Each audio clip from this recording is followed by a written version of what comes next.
राजस्थान की सियासत उस वक्त पूरी तरह गर्मा गई जब जोधपुर में एक और केंद्रीय गृह मंत्री अमित शाह का भव्य स्वागत हुआ, तो दूसरी ओर पूर्व मुख्यमंत्री अशोक गहलोत ने सोशल मीडिया के जरिए तीखे राजनीतिक हमले शुरू कर दिए। अमित शाह के जोधपुर पहुंचते ही जहां बीजेपी कार्यकर्ताओं और सामाजिक संगठनों में उत्साह दिखा, वहीं कांग्रेस के वरिष्ठ नेता अशोक गहलोत ने पुराने और संवेदनशील मुद्दों को उठाकर राजनीतिक माहौल को और तीखा बना दिया।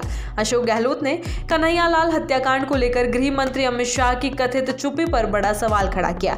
उन्होंने सोशल मीडिया प्लेटफॉर्म एक्स पर पोस्ट करते हुए लिखा कि आज उनसे ये अपेक्षा है कि वे चुप्पी तोड़े और बताएं कि कन्हैयालाल के परिवार को न्याय आखिर कब मिलेगा। गहलोत ने यह भी सवाल किया कि जब राष्ट्रीय जांच एजेंसी ने घटना के तुरंत बाद रात में ही मामला अपने हाथ में ले लिया था, तो फिर भी पीड़ित परिवार को न्याय के लिए दर दर क्यों भटकना पड़ रहा है। गहलोत ने अपने पोस्ट में केवल न्यायिक प्रक्रिया पर ही नहीं बल्कि चुनावी वादों और मुआवजे के मुद्दे को भी उठाया। उन्होंने आरोप लगाया कि चुनाव के दौरान कन्हैयालाल के परिवार को लेकर जो बातें कही गई वे सच्चाई से दूर थी। गहलोत ने तीखे शब्दों में अमित शाह को मुआवजे की रकम को लेकर असत्य बोलने का चैंपियन तक कह दिया और मांग की कि गृह मंत्री को इस मुद्दे पर राजस्थान की जनता से माफी मांगनी चाहिए।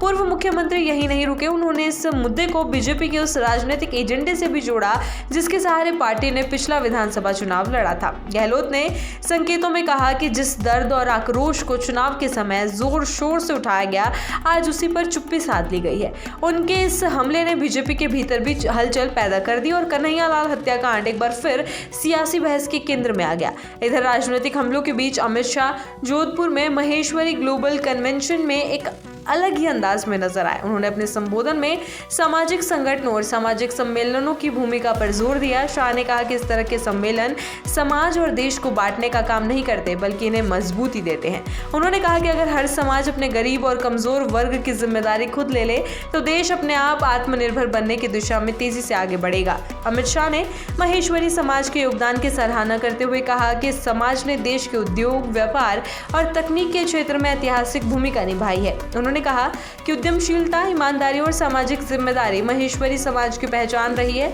और यही मूल्य भारत को वैश्विक मंच पर मजबूत बना सकते हैं। शाह के इस बयान को सामाजिक एकता और आर्थिक आत्मनिर्भरता के संदेश के रूप में देखा जा रहा है।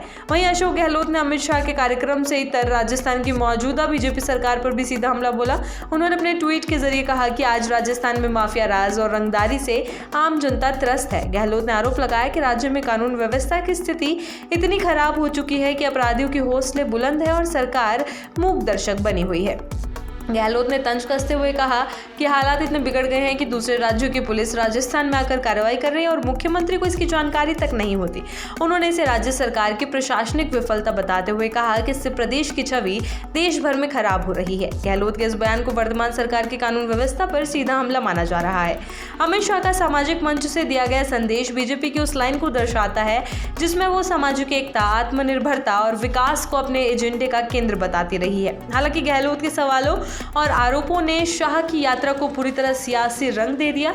जोधपुर की धरती पर एक ही दिन में दो अलग अलग राजनीतिक धाराएं साफ नजर आई।